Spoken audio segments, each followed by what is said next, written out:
Tell me something about yourself, introduce yourself. यही दो सवाल है दोस्तों जो हमारे लाइफ का बहुत ही इम्पोर्टेंट एक सवाल है, जिसके ऊपर बहुत सारा कुछ डिपेंड करता है कि हमें एक अच्छा सा नौकरी मिल सकती है कि नहीं, हमें एक अच्छे स्कूल में एडमिशन मिल सकती है कि नहीं। और ये दो क्वेश्चन को आंसर करते वक्त अच्छों का छक्के छोड़ जाते हैं। तो अभी आपको भी अगर नर्वसनेस फील होता है जब आपसे पूछा जाता है इंट्रोड्यूस योरसेल्फ, अपना पहचान बताइए, आप कौन हो, हु आर यू, अपने बारे में कुछ बताओ, ये क्वेश्चन सुनने के बाद अगर आपको भी थोड़ा बहुत भी नर्वसनेस फील होता है तो आप देख रहे हैं सही वीडियो, और इस वीडियो को देखने के बाद आप में आ जाएगा full confidence. So guys, welcome to my channel, welcome to Fly High. तो आज के मेरे इस वीडियो में मैं यही समस्या का समाधान करने वाली हूँ कि कैसे करके ये दो क्वेश्चन आप अपने लाइफ में ओवरकम कीजिएगा एंड विथ फुल कॉन्फिडेंस आपको डट के इसका आंसर भी करना है। So be with me till the end of the video, और चलिए देखते हैं कि ये क्वेश्चन कब कब पूछा जाता है। गाइस, ये जो क्वेश्चन है tell me something about yourself, ये तो हर जगह में पूछा जाता है। जैसे कि एक स्कूल के बच्चे का कोई नए स्कूल में एडमिशन होने वाले हैं तो वहां पर भी टीचर या फिर हम प्रिंसिपल सर और मैम आपसे ये सवाल जरूर करेंगे कि बेटा tell me something about yourself. So उस समय ये बच्चे को भी अपने आप को इंट्रोड्यूस करना होता है। आप कोई पब्लिक गैदरिंग्स में गए हैं, आपके दोस्त आपका सिर्फ नाम देख के पहचान करा दिए, लेकिन अपने बारे में कि एक थर्ड पर्सन आपसे पूछे कि आप अपने बारे में कुछ बताओ, दैट विल बी इनफॉर्मल, वो इनफॉर्मल होता है, लेकिन वहां भी आपको अपने बारे में कुछ बताना होता है। और अगर वो क्वेश्चन अगर इंग्लिश में आया तो जाहिर सी बात है दोस्तों, आंसर भी आपको इंग्लिश में ही देना है। तब अगर आप आई इस तरह करके इतराएंगे या फिर वेट करेंगे, ये शो करता है कि आप में कॉन्फिडेंस नहीं है, आप में नॉलेज नहीं है। तो चलिए यही प्रॉब्लम को हम लोग इस वीडियो के द्वारा हम लोग ओवरकम करेंगे। थर्डली, जब आप इंटरव्यूज में भी जाइएगा तो इंटरव्यूज में भी आपके सामने होगा बॉस या फिर एक टोटल कमिटी जो आपका इंटरव्यू ले रहे होंगे, और तब आप नर्वस फील कर रहे होंगे ये क्वेश्चन सुन के इंट्रोड्यूस योरसेल्फ। तो आपके सामने जो बैठे हुए हैं उनका उद्देश्य सिर्फ आपके बारे में जानना नहीं होता है, आपका कॉन्फिडेंस लेवल भी चेक करना होता है कि आप कितना कॉन्फिडेंटली ये आंसर को बोल पा रहे हैं, इस क्वेश्चन को फेस कर पा रहे हैं। और लेट मी टेल यू दोस्तों, इसी क्वेश्चन के ऊपर पूरा आपका पूरा टोटल पर्सनालिटी, आपका कॉन्फिडेंस, आपका आई कांटेक्ट सब कुछ निर्भर करता है। तो चलिए दोस्तों, let's start our session today, how to tackle this question. So guys, let's start, और चलिए देखते हैं कि ये आंसर करने के लिए हमें कौन कौन सा कंटेंट अपने आंसर में रखना जरूरी होता है, and what are the dos and don'ts, क्या हमें बोलना है और भूल कर भी क्या नहीं बोलना है, वो सब के बारे में भी हम लोग जरूर डिस्कस करेंगे इस वीडियो में। सो वीडियो को एंड तक देखिए, समझिए, और हो सके तो एक नोटबुक में नोट भी कीजिए जो आगे जाके आपका बहुत ही काम आने वाले हैं। सो गाइस, सेल्फ इंट्रोडक्शन के लिए जो कंटेंट हमें इंक्लूड करना होता है वो सब है greetings, thank them, name, place, your job, personality, qualification, skills and experience, family, hobbies, and finally we have to end up in a right way। तो ये सारे कंटेंट हम एक एक करके आराम से आप लोगों को समझाएंगे। So let's start. आप लोगों को करना क्या है, एक नोटबुक और एक पेन लेके बैठिए, और जिस तरह मैं आप लोगों को समझाऊंगी उस तरह आप लोग पॉइंट वाइज लिखते जाइए, इससे आप लोगों को काफ़ी फ़ायदा मिलेगा। So friends, our first point is greetings. We have to greet them. Good morning sir या मैडम, या फिर गुड आफ्टरनून सर या मैडम, या फिर गुड इवनिंग सर और मैडम, और सिंपली वी हैव टू से good morning everyone. So guys, हमारा पहला ऑप्शन आप देख ही चुके हैं, विच इज ग्रीटिंग्स। हमें ग्रीट करना है। जब भी अपना इंट्रोडक्शन शुरू करेंगे हम लोग इस तरह से शुरू करेंगे, गुड मॉर्निंग सर या फिर गुड मॉर्निंग मैडम, या फिर आप अगर एक प्लेटफॉर्म में खड़े होकर अपना इंट्रोडक्शन दे रहे हैं वहां आपको बोलना है गुड मॉर्निंग एवरीवन। तो इसी तरह आप अपने इंट्रोडक्शन को स्टार्ट कर सकते हैं। और हाय, हे, ये सब तो बिल्कुल भी नहीं बोलना है, बिकॉज ये सब वर्ड्स जो होता है वो इनफॉर्मल होता है। इनफॉर्मली आपको कुछ भी नहीं बोलना है। तो ये एक इनफॉर्मल कॉन्वर्सेशन में आप बता सकते हैं। अगर आप कोई पब्लिक फंक्शन फैमिली फंक्शन में अगर पार्टिसिपेट करते हैं और वहां पर अगर कोई आपको बोले कि इंट्रोड्यूस योरसेल्फ, कुछ अपने बारे में बताओ, then you can use hello. लेकिन मेरा सुझाव है कि आप हाय या फिर हे, ये दो शब्द का यूज ना करें। So let's come to our second point, thank you. ये थैंक यू आपको बोलना है किनको? उस इंसान को जो आपसे ये क्वेश्चन किए, इंट्रोड्यूस योरसेल्फ या फिर tell me something about yourself. आपको थैंक यू इसलिए बोलना है क्योंकि उस इंसान ने आपको एक अपॉर्चुनिटी, मतलब एक चांस दिए हैं कि आप अपने बारे में कुछ बोले। सो इसको भी आपको अपने इंट्रोडक्शन में इंक्लूड करना है। आप कैसे बोल सकते हैं? ऐसे बोल सकते हैं, thank you very much for giving me such opportunity to introduce myself. ये शॉर्ट में आप बोल सकते हैं, thank you very much for giving me such opportunity to introduce myself. और थोड़ा लॉन्ग वे में अगर बोलना चाहते हैं तो इसको थोड़ा आप एक्सटेंड भी कर सकते हैं, thank you very much for giving me the opportunity to introduce myself in front of you। in front of you इसको आप अगर ऐड करते हैं तो आपके सेंटेंस में 4 चांद लग जाएंगे। So these are the 2 ways you can say thank you to the other party। Moving on to the next point, third point, we have to say our name। हमें अपना नाम बताना है कि मैं कौन हूं। ऑलराइट, तो यहाँ पर आपको जो बताना है, my name is dash so and so XYZ। आपको इस तरह करके बोलना है, माई नेम इज XYZ। या फिर आप बोल सकते हैं आई एम XYZ। जैसे फॉर एन एग्जाम्पल मैं अपने ही नाम बताने वाली हूँ, my name is Rupali Paul.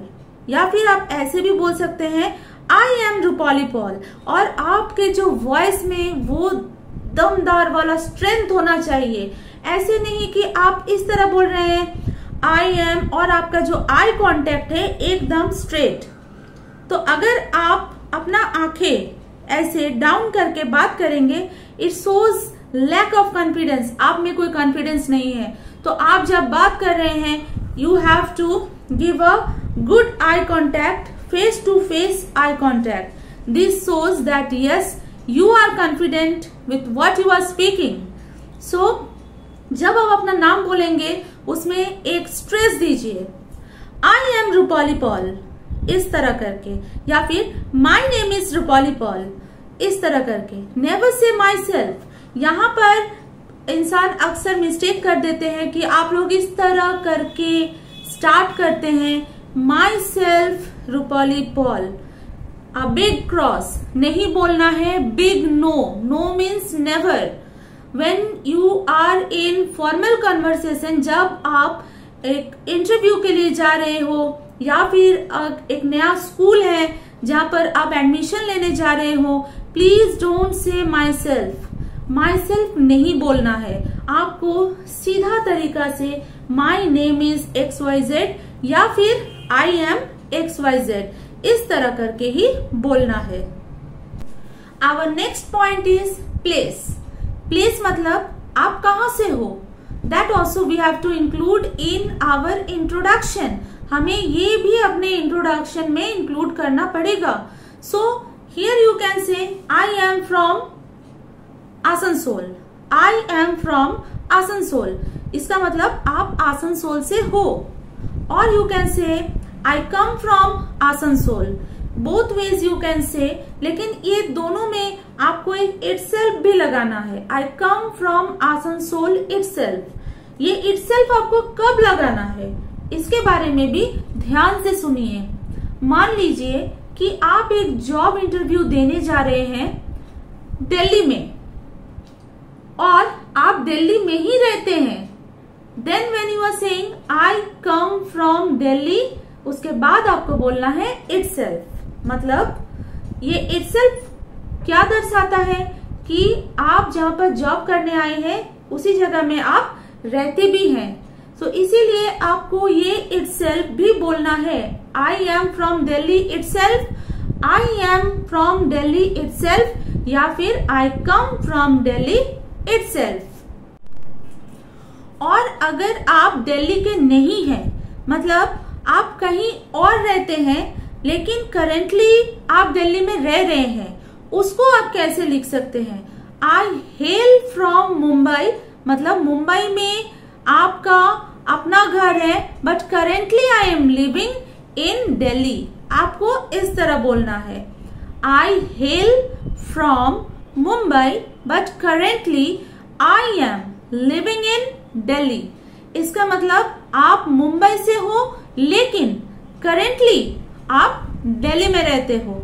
सो ये भी आपको ध्यान में रखते हुए ही ये अपने इंट्रोडक्शन में ऐड करना पड़ेगा।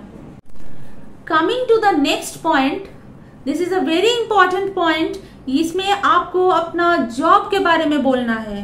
हु आर यू, मतलब आप क्या जॉब करते हो। Even if you are not doing any job, आप फ्रेशर हो, वो भी आपको बताना ही पड़ेगा आप क्या करते हो। Whether you are a home maker, whether you are a teacher, whether you are a businessman, whether you are an engineer, इसका आंसर भी तो आपको देना ही है कि आप क्या काम करते हो। सो ये सवाल का जवाब आप कैसे दे सकते हो? I am a home maker, I am a or an dash, मतलब I am a home maker. You can say I am a teacher, और you can say I am an engineer, और you can say I am a manager. तो इस तरह करके आप अपने job के बारे में डिटेल्स दीजिएगा। Coming to our next point, it's regarding our personality. आपका पर्सनैलिटी, आपका टोटल पर्सनैलिटी, आप किस तरह के इंसान हो वो भी तो आपको बताना होगा, क्योंकि the other party he doesn't know you, उनको पता नहीं कि आप किस तरह के इंसान हैं। तो एक लाइन में अपने आप को डिस्क्राइब करना भी होता है कि आप किस तरह के इंसान हैं। You can say I am open minded, you can say I am hard working, you can say I M goal oriented, और भी बहुत कुछ एडजेक्टिव्स आप यूज करते हैं, कर सकते हैं, जैसे कि काम आप यूज कर सकते हैं, वाइज, ऑनेस्ट, इस तरह का वर्ड्स आप यहाँ पर यूज कर सकते हैं। So our next point is qualification. आपका क्वालिफिकेशन क्या है वो आपको बताना है कि आपका डिग्रीज क्या है। तो अगर एक बच्चे का सवाल है, मतलब एक स्कूल गोइंग स्टूडेंट अगर अपना इंट्रोडक्शन दे रहे हैं तो उनका तो कुछ क्वालिफिकेशन खास होगा नहीं, बट उनको अपना क्लास वहां पर मेंशन करना होता है। For an example, I am in class 7, I am in class 7। सो इस तरह आप बोल सकते हैं, या फिर अगर आप 7th के बाद TH ऐड करते हैं, I am in 7th grade, I am in 7th grade या फिर standard. So I am in 7th standard, इस तरह करके आप बोल सकते हैं। अगर आप एक अंडर ग्रेजुएट स्टूडेंट है और आपको अपना इंट्रोडक्शन देना है तो वहां पर आप लोग बोलिएगा I am in BA first year, या फिर BCom फर्स्ट ईयर, या फिर BSc first year, second year, third year, कुछ भी। सो आप कैसे बोल सकते हैं? I am in BA first year. अगर आप ग्रेजुएट हो then you have to say I have a bachelors degree in English language from Delhi University. I have a bachelor's degree in English language from Delhi University. इस तरह करके आप बोल सकते हैं। और अगर आप मास्टर्स ले चुके हैं then you have to say I have a masters degree in English language from Delhi university. So इस तरह करके आप अपने क्वालिफिकेशन के बारे में बता सकते हैं अपने अदर पार्टी को। Going to the next point, we have skills and experience. आपका एक्सपीरियंस क्या है? Job experience. And if you are having zero experience, अगर आपका एक्सपीरियंस एकदम ही जीरो है तो वो भी आपको बोलना है that I am a fresher. मान लीजिए आप एक जॉब इंटरव्यू के लिए गए हैं और वहां पर the job is totally new to you, इससे पहले आप कहीं पर कुछ भी काम नहीं किए, तो वहां पर आपको अपने इंट्रोडक्शन में ये बताना है आई एम अ फ्रेशर, मैं एक फ्रेशर हूं, that you have to include. और अगर आपको किसी प्रोफेशन में कुछ एक्सपीरियंस है then you can say I have 3 years experience और 4 years और 5 years, कुछ भी। I have 3 years experience in teaching, I have 3 years experience in marketing. इस तरह करके आपको एक सेंटेंस में आपका जॉब एक्सपीरियंस डिफाइन करना है। So coming to the next point, we have to say something about our family. हमें अपने फैमिली के बारे में कुछ बताना है and that also very short and precise. ज्यादा डिस्क्रिप्शन नहीं देना है क्योंकि this will only waste time. तो 1-2 लाइन में ही अपने फैमिली के बारे में हम लोग को कुछ बताना होता है। जैसे यू कैन से आप ज्वाइंट फैमिली से हो कि न्यूक्लियर फैमिली से हो, ये आप बता सकते हो I live in a joint family, और you can say I live in a nuclear family. और आपके फैमिली में कितने मेंबर्स हैं उसका भी आप थोड़ा बहुत डिस्क्रिप्शन दे सकते हैं। For an example, there are 6 members in my family. So ये 2 लाइन आप अपने इंट्रोडक्शन में ऐड कर सकते हो। For an example, I live in a nuclear family, there are 3 members in my family. So ये हो गया आपका फैमिली के बारे में थोड़ा बहुत कुछ जानकारी देना। Next we have to say something about our hobby. हमारे हॉबी क्या है? हॉबी मीन्स हमें क्या अच्छे लगते हैं। So in this case you can write my hobby is singing, dancing, drawing, painting. Then you can also write playing cricket, playing football. इस तरह करके आप अपने हॉबी के बारे में कुछ बता सकते हैं। और अगर आपका हॉबीज मतलब हॉबी एक से ज्यादा है, more than 1, then you can say my hobbies are dancing, singing, painting, reading story books. इस तरह करके आप बोल सकते हैं। और एक तरीका से भी आप बोल सकते हैं which is very short and precise. I like singing, I like dancing, I like watching television, I like playing cricket. इस तरह करके आप अपने हॉबी को डिफाइन कर सकते हैं। सो दोस्तों, ये सारे पॉइंट्स हमें अपने इंट्रोडक्शन में ऐड करना पड़ेगा और उसके बारे में 1-2 लाइन करके बोलना पड़ेगा। और जब देखिएगा आप एक नोटबुक में जैसे जैसे जिस तरीका से, जिस स्टेप से मैंने आपको बताया उस तरह से आप अगर लिखिएगा, you will find it has become a whole paragraph. एक पैराग्राफ आपको बोलना है विथ फुल कॉन्फिडेंस, बिकॉज आपको इसको प्रैक्टिस भी करना है। और प्रैक्टिस करने के लिए आपको जरूर से जरूर एक नोटबुक में जैसे जैसे मैंने बताया वैसे वैसे आपको लिखना होगा। एंड आफ्टर दैट जब आपके हॉबीज के बारे में बोलना हो जाता है, उसके बाद आपको अपना ये पूरा इंट्रोडक्शन को कंक्लूड करना है, खत्म करना है। उसका भी एक तरीका है, आप ऐसे ही थैंक यू बोल के स्टेज नहीं छोड़ सकते। सो व्हाट विल यू से?